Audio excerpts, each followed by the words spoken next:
Hello दोस्तों, नमस्कार। कैसे हैं आप सभी लोग। उम्मीद करती हूँ कि आप बहुत बढ़िया तरीके से एग्जाम की भी तैयारी कर रहे होंगे। दोस्तों, आज मैं आपके लिए हिंदी का पार्ट 2 लेके आई हूँ। पार्ट 1 मैंने पहले बना दिया था। अब पार्ट 2 में देखते हैं दोस्तों हिंदी के इंपॉर्टेंट क्वेश्चन जो बार बार परीक्षाओं में भी पूछे गए, बड़े वैरायटी के क्वेश्चन है। फर्स्ट नंबर क्वेश्चन है, हिंदी भाषा के विकास का सही अनुक्रम कौन सा है। हिंदी भाषा का अनुक्रम बताना है दोस्तों क्या है। तो हिंदी भाषा का अनुक्रम देख लेते हैं। पहले कौन कौन सा होता है। देखो दोस्तों, पहले कौन सा होता है, वैदिक। पहले सॉरी दोस्तों, कौन सा हो गया, पहले कौन सा होता है, वैदिक। वैदिक वैदिक के बाद दोस्तों लौकिक संस्कृत। कौन सी, लौकिक संस्कृत। लौकिक के बाद आ जाएगी दोस्तों पाली। पाली के बाद कौन सी आ जाएगी, प्राकृत। कौन सी, प्राकृत। प्राकृत के बाद दोस्तों अपभ्रंश आ जाएगी। अपभ्रंश कौन सी आ जाएगी, अपभ्रंश। अपभ्रंश के बाद दोस्तों कौन सी आ जाएगी, हिंदी। कौन सी, हिंदी आ जाएगी। तो इसका हमारा राइट आंसर कौन सा हो गया, डी, पाली, प्राकृत, अपभ्रंश। नेक्स्ट क्वेश्चन, संविधान के अनुच्छेद 351 में किस विषय का वर्णन किया गया है। इसके ऑप्शन दे रखे हैं, उच्चतम न्यायालय की भाषा, पत्राचार की भाषा, हिंदी के विकास के लिए निर्देश या संघ की राजभाषा। तो इसका हमारा राइट आंसर दोस्तों कौन सा हो जाएगा, सी, हिंदी के विकास के लिए निर्देश कौन से अनुच्छेद में दिए गए हैं, 351 में। नेक्स्ट क्वेश्चन, ब्रजभाषा क्या है। ब्रजभाषा बताना है दोस्तों क्या है। तो ब्रजभाषा पश्चिमी हिंदी है या बिहारी हिंदी में आती है या पहाड़ी हिंदी के अंतर्गत आती है या पूर्वी हिंदी के। तो इसका हमारा राइट आंसर दोस्तों कौन सा हो जाएगा, पश्चिमी हिंदी। कौन सा हो जाएगा, पश्चिमी हिंदी। नेक्स्ट क्वेश्चन, हिंदी खड़ी बोली किस अपभ्रंश से विकसित हुई है। हिंदी खड़ी बोली है ना दोस्तों, ये बताना है भी किस से विकसित हुई है। अर्धमागधी से हुई है, अर्धमागधी से हुई है,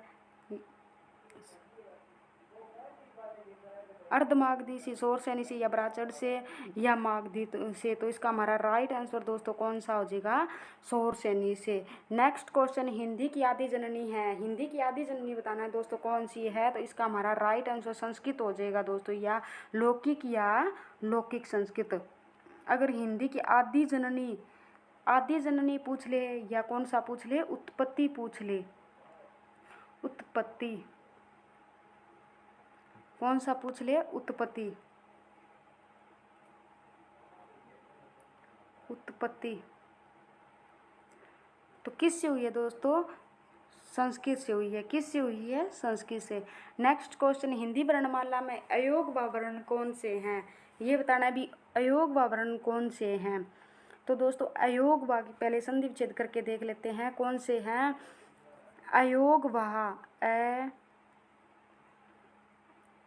योग वह है, अयोग वह है। अयोग का मतलब दोस्तों क्या हो गया, न। योग, योग का मतलब क्या हो गया, जोड़। क्या हो गया, जोड़। और अवाहय का मतलब क्या हो गया, वहन करना या अर्थ प्रकट करना। यानी जिसका न तो स्वरों के साथ जोड़ होता है और न ही व्यंजनों के साथ जोड़ होता है, फिर भी वह अपना अर्थ प्रकट करता है, उसे कौन सा वर्ण कहते हैं, उन्हें अयोग व वर्ण कहते हैं। ऐसे कौन से वर्ण है, ऐसे आएगा क्वेश्चन है, ऐसे कौन से वर्ण है जिनका न तो स्वरों के साथ योग होता है और न ही व्यंजनों के साथ, फिर भी वह अपना अर्थ प्रकट करते हैं, तो उसे कौन से वर्ण कहलाते हैं। वो कौन से कहलाते हैं दोस्तों। इसका हमारा राइट फिर आंसर हो जाएगा अयोग वा। अब ये बताना भी अयोग वा है कौन से। तो अयोग वा कौन से हैं, सी, ए। तो अब दोस्तों, अब मैं आपको प्रैक्टिकली करके बताती हूँ थोड़ा सा। जैसे अ है, ये है, तो इसको हम ऐसे लिखते हैं, अंकित। अंकित क्या हो गया, अंकित। अगर मैं ऐसे लिख दूँ सीधा ही, अकित, तो ये कोई वर्ड रह गया। अंकित तो हमें पता है, जैसे कोई नाम हो गया या कोई चीज़ अंकित की हुई है, तो वो क्या हो जाएगा, अंकित ऐसे बन गया। और जैसे इसका एग्जाम्पल ले लेते हैं एक, अतः क्या हो गया, अतः, प्रातः, ऐसे लिखते हैं। इसके पीछे दो विसर्ग लगी हुई है, तो ये कौन से होते हैं, अयोग व व्यंजन होते हैं। नेक्स्ट क्वेश्चन, वर्णमाला किसे कहते हैं। वर्णमाला किसे कहते हैं दोस्तों, वर्णमाला किसे कहते हैं, वर्णों के व्यवस्थित समूहों को क्या कहते हैं, वर्णमाला। वर्णमाला कहते हैं दोस्तों वर्ण प्लस में माला, ये दो शब्दों से मिलकर बना हुआ है। कौन से, दो शब्दों से। वर्ण, वर्ण हो गया सीधा, माला का मतलब क्या हो गया दोस्तों, समूह है, यानी वर्णों के समूह को क्या कहते हैं, वर्णमाला कहते हैं। नेक्स्ट क्वेश्चन, निम्नलिखित में से कंठ्य ध्वनि कौन सी है। ऑप्शन दे रखे हैं, य, र, च ज ट अण और क ख। तो दोस्तों हमें ये बताना है भी कंठ कंठ का दोस्तों सूत्र होता है कौन सा होता है, एक हम ऐसे याद कर लेते हैं। जैसे अकुह विसर्ग क्या हो गया, अकुह विसर्ग, अकुह विसर्ग। ये दोस्तों इससे ना हम सारे ट्रिक याद हो, ये ट्रिक है, क्या है, ट्रिक, ये ट्रिक है। अकुह विसर्ग, ये कंठ जितने भी कंठ से बोले जाएंगे ने सारे इसी के अंदर आ जाएंगे। जैसे ए और आ, क्या हो गया, ए और आ। कवर्ग, कवर्ग सारा कवर्ग का पूरा वर्ग आ गया। जैसे क ख ग घ ड़ है, एक है भी क्या है, कंठ से बोला जाता है। एक विसर्ग यानी ये भी क्या है, जिन्हें ये योग वावरण कहते हैं, ये क्या है, इससे बोला जाता है, कंठ से बोला जाता है। तो हमें वो ऑप्शन दे रखे हमें ए आ या कवर्ग के वर्ग जितने भी हैं वो देखने, या है देखना, या विसर्ग। तो हम देखते हैं, ऑप्शन चेक करते हैं। तो हमारा डी ऑप्शन में दोस्तों कवर्ग दे रखा है और बाकी में नहीं दे रखा है। इसका हमारा राइट आंसर दोस्तों कौन सा हो जाएगा, फिर इसका हमारा राइट आंसर दोस्तों डी हो जाएगा। कौन सा, डी। नेक्स्ट क्वेश्चन, स्थान के आधार पर बताइए कि मूर्धन्य व्यंजन कौन से हैं। मूर्धन्य व्यंजन बताना है दोस्तों कौन कौन से हैं। इसका भी दोस्तों एक सूत्र होता है, कौन सा होता है, ऋतु रस। कौन सा होता है, ऋतु रस। कौन सा हो गया, ऋतु रस। तो इसको हम ऐसे देखते हैं, री एक तो क्या है, कौन से मूर्धन्य से बोले जाता है, एक टवर्ग वर्ग जितने में, जैसे ट ठ ड अण सारे, और एक र हो गया दोस्तों, और एक कौन सा हो गया, स। कौन सा हो गया, र, और ये वाला षटकोण बोलते हैं जिसे। ये कौन से हैं, ये मूर्धन्य व्यंजन है। तो हमें देखना है दोस्तों अब कौन सा, कौन से में दे रखी है, कौन से में दे रखी है, अब हमें ये देखना है। टवर्ग ट ठ ड इसमें दे रखी है, किस में दे रखी है, फर्स्ट नंबर क्वेश्चन में टवर्ग वर्ग की ये सारे के सारे यहाँ पे दे रखे हैं। तो दोस्तों नेक्स्ट क्वेश्चन की ओर चलते हैं। निम्नलिखित में से अल्प प्राण वर्ण कौन से हैं, निम्नलिखित में से अल्प प्राण बताने हैं दोस्तों कौन से हैं। ऑप्शन दे रखे हैं क ग थ द फ ब ए अ। तो इसका हमारा राइट आंसर दोस्तों कौन सा हो जाएगा, क ग, क्या हो जाएगा, ट ग। इसका हमें ये दोस्तों श्वास के मात्रा के आधार पर है ना दो वर्ण होते हैं। कौन से होते हैं, दो वर्ण होते हैं। एक तो अल्प प्राण होता है, एक महाप्राण। महाप्राण का दोस्तों क्या मतलब होता है, अल्प यानी प्राण, इस प्राण का मतलब बताना है दोस्तों क्या होता है, इसका मतलब क्या होता है दोस्तों, प्राण का वायु, क्या होता है, वायु। इस प्राण का मतलब वायु होता है। जिन ध्वनियों के उच्चारण में फेफड़ों से निकलने वाली ध्वनि की मात्रा कम होती है, यानी अल्प माने कम, प्राण माने वायु, यानी जिस विवरण का उच्चारण करते समय फेफड़ों से निकलने वाली ध्वनियाँ ना दोस्तों वो मात्रा कम होती है, वो कौन से होते हैं, अल्प प्राण होते हैं। अल्प प्राण को सूत्र याद रखने का दोस्तों सूत्र होता है, क्या होता है, एक सूत्र होता है 135। 135 एक ट्रिक है, इसको याद कर लेना, ट्रिक 135। 135 का दोस्तों यहाँ क्या मतलब हुआ, यानी प्रत्येक वर्ग का पहला, जैसे कवर्ग ले लेते हैं, जैसे कवर्ग का पहला, पहला कौन सा हो गया, क खुद ही हो गया, क, और तीसरा सेकंड छोड़ देना है, ख ग, क्या हो गया, ग घ अड़, क्या हो गया, अड़ को छोड़, घ को छोड़ दिया, अड़ ले लिया। तो ऐसे दोस्तों प्रत्येक वर्ग का, यानी जितने भी वर्ग वर्ग तवर्ग जितने भी ये वर्ग होते हैं, उनके प्रत्येक वर्ग का पहला, तीसरा और पांचवा वर्ण अल्प प्राण होते हैं। कौन से होते हैं, अल्प प्राण होते हैं। और इसके अंतर्गत दोस्तों अंतर्गत को कौन कौन से व्यंजन भी आ जाते हैं, अंतस्थ व्यंजन भी, अंतस्थ व्यंजन भी इसके अंदर क्या आ जाते हैं, ऐड हो जाते हैं। अंतस्थ व्यंजन कौन कौन से होते हैं, य र ल व। कौन कौन से होते हैं, य, कौन से होते हैं, य र ल व। कौन कौन से होते हैं, य र ल व। दोबारा से करते हैं दोस्तों, अल्प प्राण किसे कहते हैं, यानी प्राण का मतलब मैंने बता दिया आपको, वायु, यानी जिन जिन यानी वर्णों का उच्चारण, जिन ध्वनियों का उच्चारण करने में फेफड़ों से निकलने वाली ध्वनि की मात्रा अगर कम हो तो उसे कौन सा अलप प्राण कहते हैं। अलप प्राण को याद करने का मैंने आपको सूत्र बता ही दिया, कौन सा होता है 135, यानी प्रत्येक वर्ग का पहला और तीसरा और पांचवा वर्ण क्या होते हैं, अलप प्राण होते हैं, और अंतस्थ व्यंजन भी अलप प्राण के अंतर्गत आते हैं। और अब दोस्तों महाप्राण क्या होता है, इसका ये दो पार्ट होते हैं श्वास की मात्रा के आधार पर, इसके दो भेद होते हैं। महाप्राण, महाप्राण में क्या होता है दोस्तों, महाप्राण उसे कहते हैं जिन ध्वनियों के उच्चारण में फेफड़ों से निकलने वाली वायु की मात्रा अधिक हो उसे महाप्राण कहते हैं।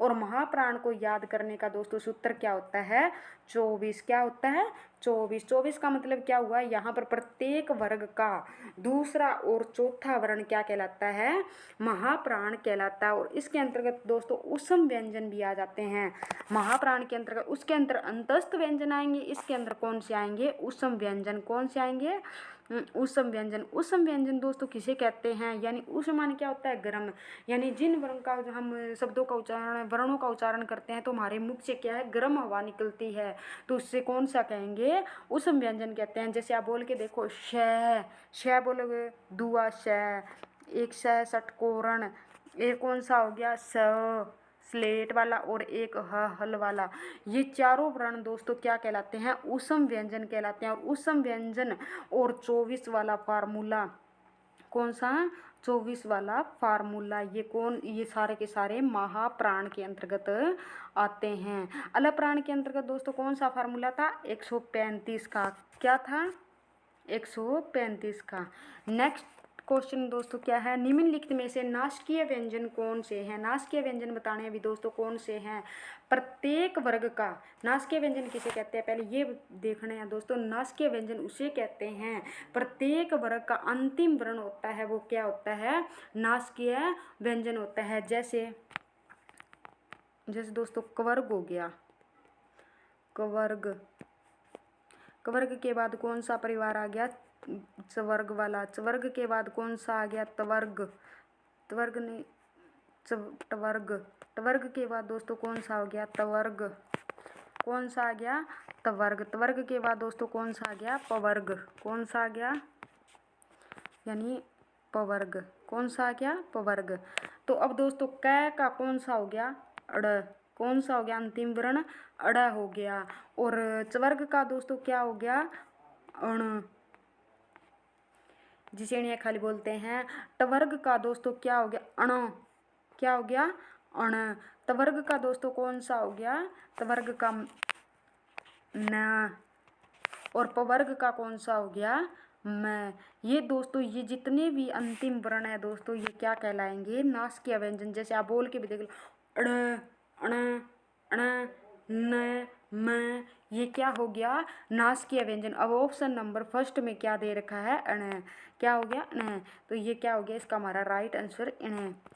नेक्स्ट क्वेश्चन ए वर्ण क्या कहलाते हैं, इनका उच्चारण स्थान बताना है भी दोस्तों, इनका उच्चारण स्थान क्या होता है। अब दोस्तों हमें ये देखना है ए है ना ये दोस्तों ए और ए, क्या है ए और ए, ये किस से बने हुए हैं दोस्तों, ये दो वर्णों से मिलकर बना हुआ है। कौन कौन से वर्णों से मिलकर बना हुआ है, ए प्लस में ई, ये किससे बना हुआ है और ये किससे बना हुआ है, ए प्लस में ई से मिलकर बना हुआ है। ये बड़ा है तो दोस्तों यहाँ पे बड़ी ई आ गई, और ये छोटा है तो यहाँ पे कौन सी आ गई छोटी ई। अब दोस्तों मैंने आपको कंठ का सूत्र याद करने के लिए बताया था, जो कंठ से उच्चारण होते हैं अकुह विसर्ग, कौन सा बताया था अकुह विसर्ग, ए कु है विसर्ग वाला बताया था ना दोस्तों। तो ए किस से उच्चारण होगा हमारा कंठ से, तो इसे हम क्या बोल देंगे कंठ, क्या हो गया ये कंठ। और ई दोस्तों कौन सा है होता है, ए को दोस्तों हम किस से उच्चारण करते हैं तालु से करते हैं, इस किस से करते हैं तालु से दोस्तों। ई वाला फार्मूला क्या होगा इचू यस, इचू यस, ये किस से होते हैं ये तालव्य से बोले जाते हैं। तो इसका कंठ और तालु हो गया, तो इसका हमारा राइट आंसर दोस्तों क्या हो जाएगा कंठ तालव्य, क्या हो जाएगा कंठ तालव्य। नेक्स्ट क्वेश्चन हिंदी वर्णमाला में अयोग वर्ण कौन से हैं, अयोग वर्ण दोस्तों मैंने अभी आपको बताया, ये रिपीट हो गया अ और अ। नेक्स्ट क्वेश्चन, कौन सा अमानक वर्ण है? कौन सा है अमानक वर्ण, ये बताना है। तो इसका हमारा राइट आंसर कौन सा हो जाएगा? बी। क ग ज फ ध्वनियाँ किसकी है, ये बताना है। दक्षिणी भाषाओं की, अरबी फारसी की, या संस्कृत की, या अंग्रेजी की, किसकी है ये बताना है हमें। कौन, तो ये किसकी है? इसका हमारा राइट आंसर हो जाएगा अरबी फारसी की। नेक्स्ट क्वेश्चन, हिंदी के मूलतः वर्णों की संख्या कितनी है? यहाँ पे टाइपिंग ये बताना है भी कितनी है, कितनी है। तो इसका कितने होते हैं वर्ण हमारे?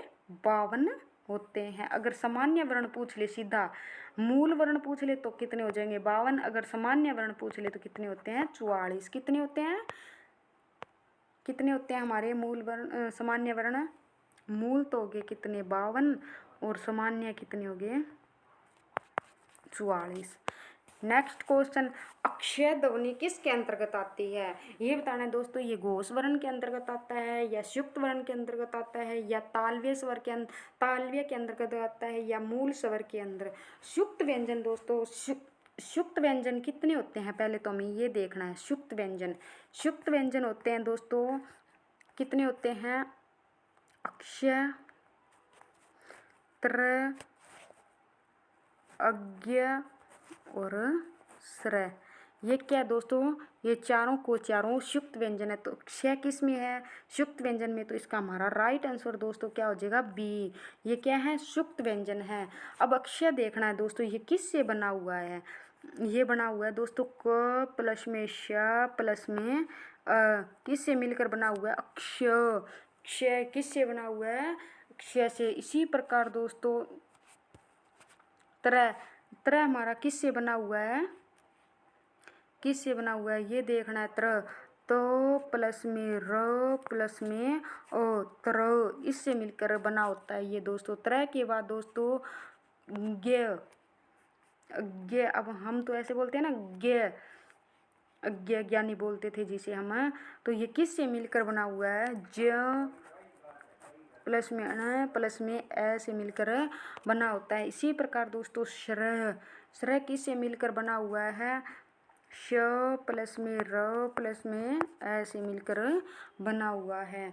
नेक्स्ट क्वेश्चन, हिंदी शब्दकोश के अक्षय का क्रम किस वर्ण के बाद, किस वर्ण के बाद आता है? तो दोस्तों क के बाद इसका आता है। नेक्स्ट क्वेश्चन, अज्ञ वर्ण किस वर्णों के सहयोग से बना हुआ है? तो दोस्तों मैंने ये अभी आपको बताया था किस वर्ण से बनकर बना हुआ है। जय प्लस में ध्य, ध, जय प्लस में य, जय प्लस में ण, जय प्लस में ण। तो दोस्तों ये मेरे को कमेंट करके बताना भी ये कौन सा है, मैंने आपको भी करवाया है। नेक्स्ट क्वेश्चन, अघोष वर्ण कौन सा वर्ण है?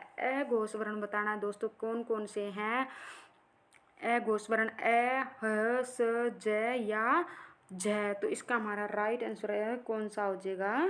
सी। क्या हो जाएगा? सी। थैंक यू दोस्तों, नेक्स्ट वीडियो में फिर मिलते हैं। धन्यवाद, बाय बाय।